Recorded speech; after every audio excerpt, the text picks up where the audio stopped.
OnePlus का 12R अब तक का बेस्ट सेलिंग फोन है OnePlus का, और इसको हम किसी को भी आंख बंद करके रिकमेंड कर सकते हैं क्योंकि परफॉर्मेंस से लेके कैमरा तक सब कुछ इसका बहुत ज्यादा।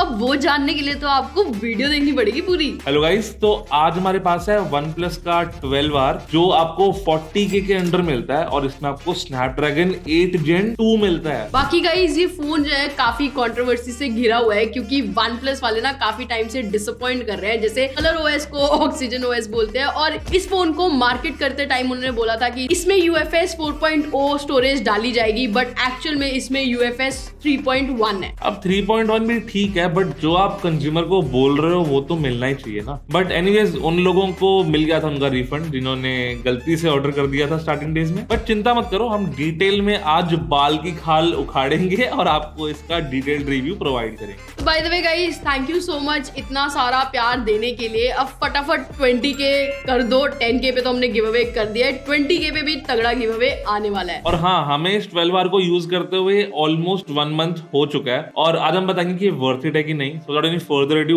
let's get started with Techie Beers।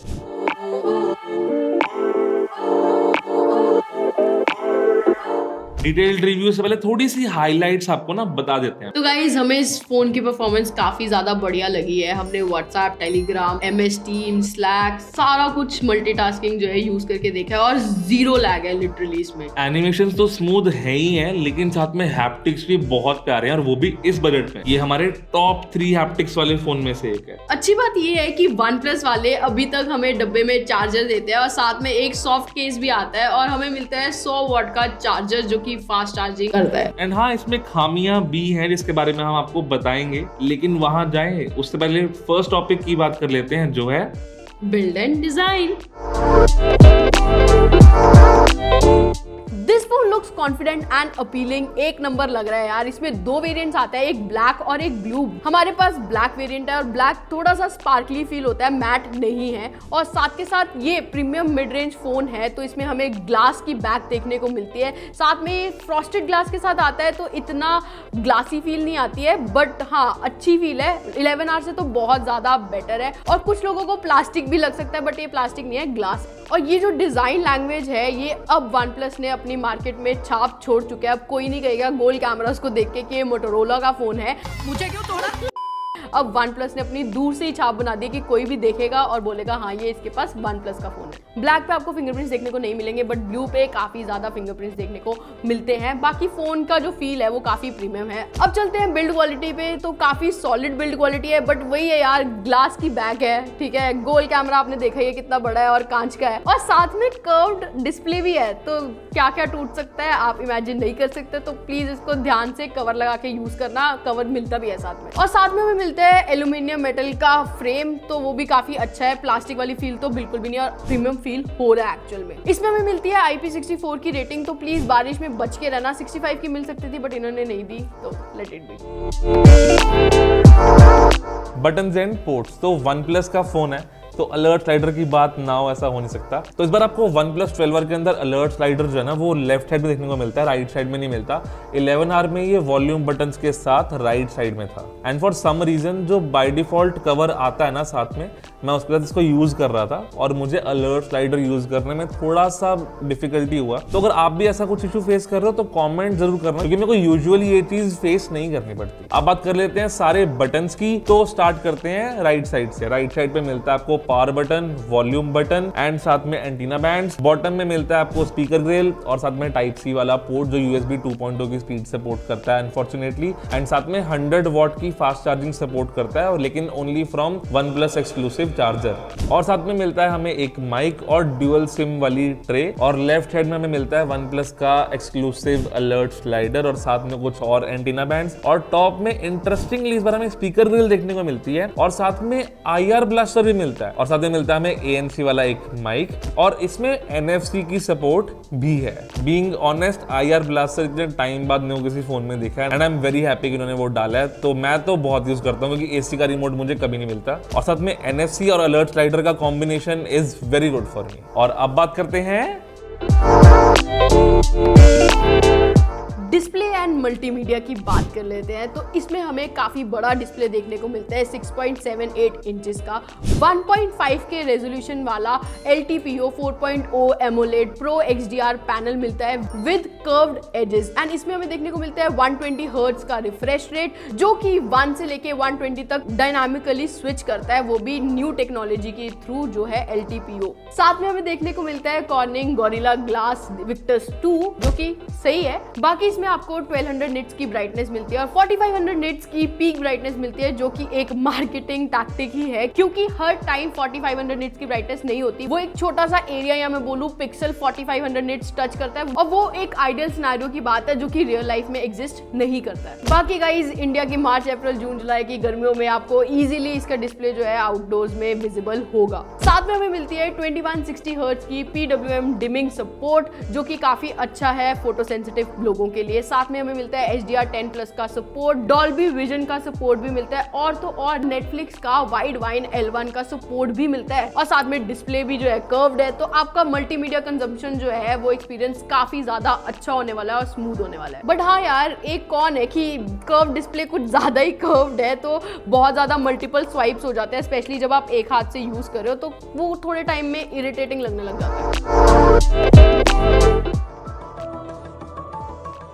तो आप लोग पूछेंगे XDR डिस्प्ले क्या है, तो basically it is similar to Apple का प्रो मोशन, एक मार्केटिंग टर्म ही है।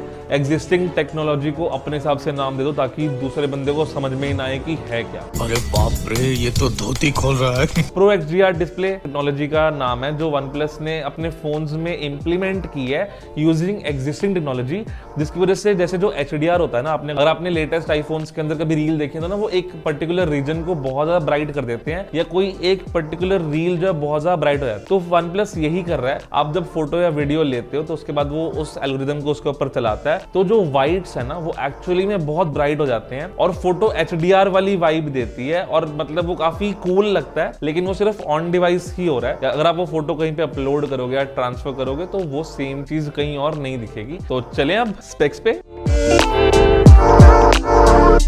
तो इस फोन में हमें मिलता है स्नैपड्रैगन का 8 Gen 2 जो कि लास्ट ईयर का बेस्ट प्रोसेसर था और ये सैमसंग की S23 पूरी सीरीज में यूज हुआ है, अल्ट्रा के अंदर भी। ये है एक 4 नैनोमीटर की फैब्रिकेशन वाला CPU और इसको बनाया है TSMC ने, सो थैंक यू सैमसंग। और साथ में एक ट्रिनिटी इंजन बोलता है जो कि OnePlus क्लेम करता है कि उनकी एनिमेशंस को और चीजों को ऑप्टिमाइज करने में हेल्प करता है। अब मैं ये गारंटी तो नहीं लेता कि ये चीज सच है, लेकिन हाँ मैं ये जरूर मानता हूँ कि OnePlus की एनिमेशन सबसे स्मूथ होती हैं as compared to the rest of the Android competition. 12R के अंदर दो वेरिएंट्स आते हैं, एक है 8GB 128GB वाला जिसमें 8GB रैम है 128GB स्टोरेज है और एक है 16GB एंड 256GB वाला। तो यहाँ पे 12GB रैम उन्होंने नहीं दी है, सिर्फ 8 और 16 के ऑप्शंस दिए हैं और 128 और 250 के ऑप्शंस दिए हैं। और हाँ जो हमारे पास है वो 16GB और 250GB वाला वेरिएंट है। करे बात वाईफाई की तो वाईफाई 7 और ब्लूटूथ 5.3 मिलता है। IR ब्लास्ट और NFC के बारे में तो मैं बता ही चुका। 5500 mAh की बैटरी मिलती है जो कि लास्ट ईयर की 11R से 500 ज्यादा है और 100 वॉट की फास्ट चार्जिंग का सपोर्ट मिलता है और चार्जर और केबल साथ में डब्बे के अंदर ही मिलते हैं। लेकिन सिर्फ दुख है तो एक अगेन की USB 2.0 है तो 480 Mbps की ही मैक्सिमम स्पीड मिलती है। अगर USB 3 के सपोर्ट होता तो ये बहुत ज्यादा होती है। आपको चार्ट स्क्रीन पे दिख रहा होगा कि कितनी ज्यादा कैपेबिलिटी है USB 3 के अंदर। और ये इनफ नहीं था, लेकिन UFS 3.1 मिलता है, 4.0 भी नहीं मिलता। डिस्प्ले स्पेक्स तो हम बता ही चुके हैं, लेकिन साथ में हमें मिलता है ट्रिपल कैमरा का सेटअप और उसकी स्पेसिफिकेशन आपको स्क्रीन पे दिख रही होगी। 50 मेगापिक्सल का मेन सेंसर, 8 मेगापिक्सल वाला ultra wide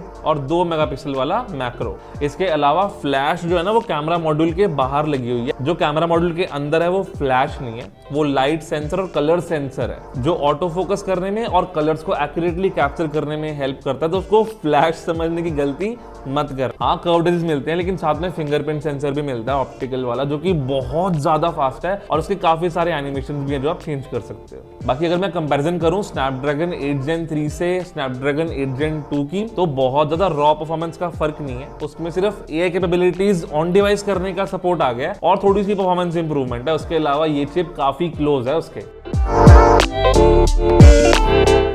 performance and benchmarks, जिसका आप बेसब्री से इंतजार कर रहे हो। इस सेक्शन में आपको कोई भी शिकायत नहीं होगी, बार बार मेंशन नहीं करेंगे, बट ऑब्वियसली स्नैपड्रैगन 8 Gen 2 की वजह से हमने इसमें गेंशिन, COD, PUBG सब खेला है, तो काफी ज्यादा स्मूथ चलता है सब कुछ। बट हाँ, ये है कि हल्का फुल्का वार्म हो जाता है। तो बाकी भालू और मैंने कुछ बेंचमार्क्स जो है रन करे हैं, उनके स्कोर्स आपको स्क्रीन पे दिख रहे होंगे। नंबर 1 है Antutu के स्कोर्स, नंबर 2 है CPU throttle test single and multi core, number 3 है SSD स्पीड टेस्ट मतलब UFS स्टोरेज का टेस्ट, नंबर 4 है Geekbench 6 के स्कोर्स। बाकी ये फोन जो है थोड़ा सा गर्म हो जाता है। हमने इसमें काफी सारी गेम्स जो है खेली है, वो भी मैक्स क्वालिटी पे, एक्सेप्ट BGMI, क्योंकि हमने उसके अल्ट्रा मोड से 2 मोड्स नीचे खेली है, क्योंकि वो सपोर्ट ही नहीं करता है अभी फिलहाल। बट उसमें भी जब भी गर्म भी होता है ना, तो भी फ्रेम ड्रॉप्स देखने को नहीं मिलते, which is very good thing, वो भी अंडर 40,000 के फोन में। अगर हम कंक्लूड करके बोले तो इसकी परफॉर्मेंस जो है काफी अच्छी है, गेमिंग में आपको दिक्कत नहीं आएगी, साथ में आपको बैटरी बैकअप भी अच्छा मिलेगा और फ्रेम्स जो है ड्रॉप नहीं होंगे। अब चलते हैं बैटरी एंड चार्जिंग पे।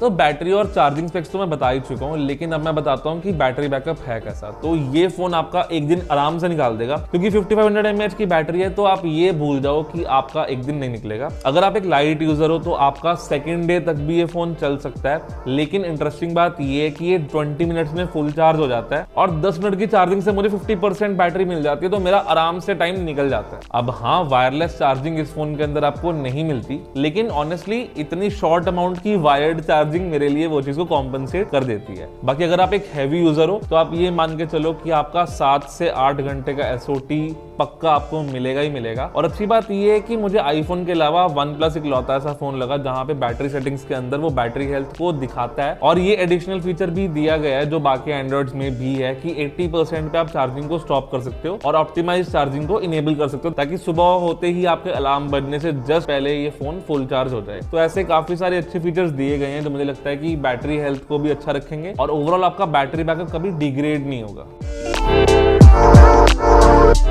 स्पीकर और माइक इसमें बहुत ही ज्यादा बढ़िया है, हमें अलग से बेस फील होती है, और साथ में लेफ्ट और राइट स्पीकर्स में काफी क्लियर सेपरेशन भी है। माइक की क्वालिटी भी बहुत ज्यादा बढ़िया है ओवरऑल भी, और कॉल्स के टाइम पे भी। तो आप जब भी नेटफ्लिक्स, Amazon प्राइम या कुछ भी कंटेंट कंज्यूम करोगे तो आपको काफी सही एक्सपीरियंस मिलने वाला है। और रही बात कनेक्टिविटी की, तो 5G सपोर्टेड है दोनों ही सिम में। थोड़ा सा गर्म हो जाता है जब 5G ऑन करते हैं, अदरवाइज जो है कनेक्शन और नेटवर्क्स में आपको कभी दिक्कत नहीं आएगी। अगर आप काम से बाहर जाते हो और ब्लूटूथ और लोकेशन आपकी ऑन रहती है 5G पे, तो टेंशन मत लो, बैटरी बैकअप काफी ज्यादा बढ़िया मिल जाएगा और हो सकता है कि एक दिन पूरा आपका निकाल दे। सॉफ्टवेयर एक्सपीरियंस, तो इस डिपार्टमेंट में ना हम थोड़े से बोर्ड हैं।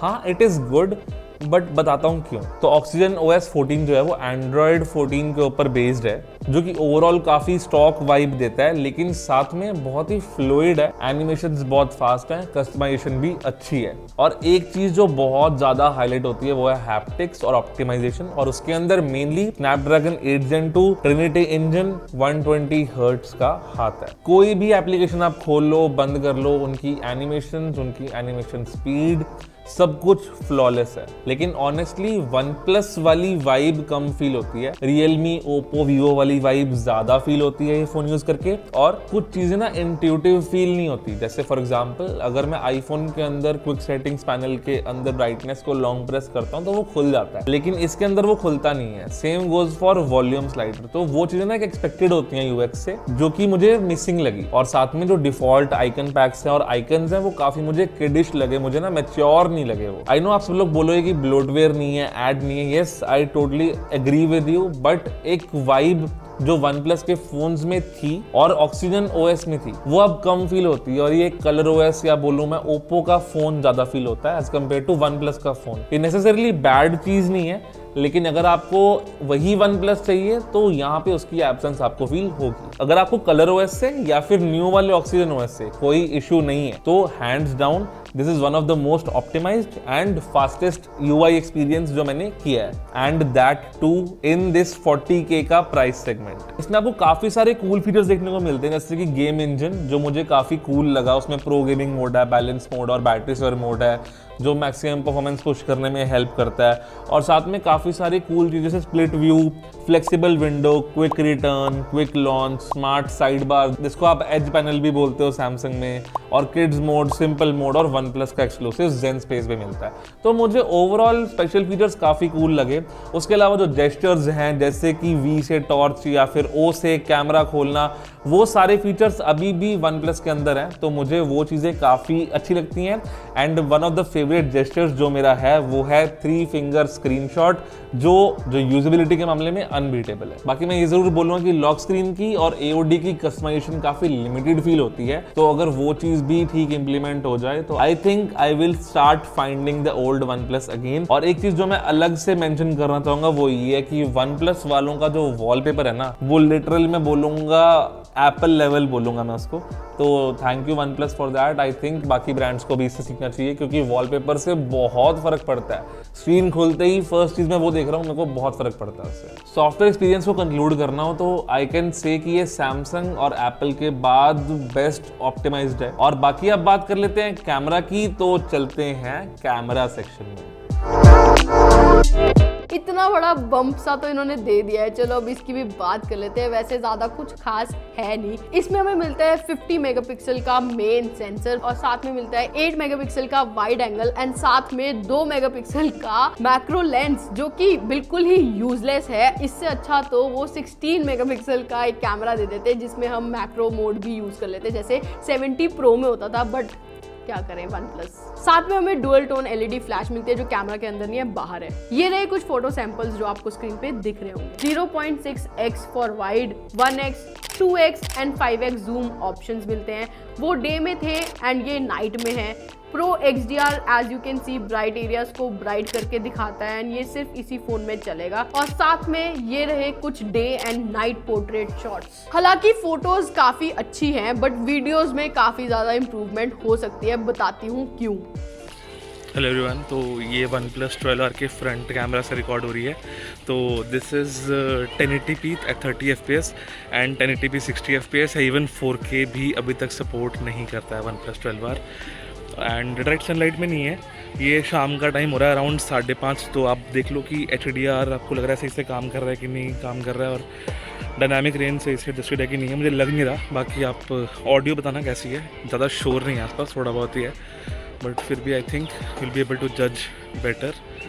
एंड या, और हाँ, EIS है, OIS नहीं है, तो स्टेबलाइजेशन को जज ज़रूर करना कि ठीक लग रही है कि नहीं लग रही। ये देखो, या आई थिंक स्टेबलाइजेशन थोड़ी सी चॉपी लग रही है मुझे, बट बाकी देखते हैं।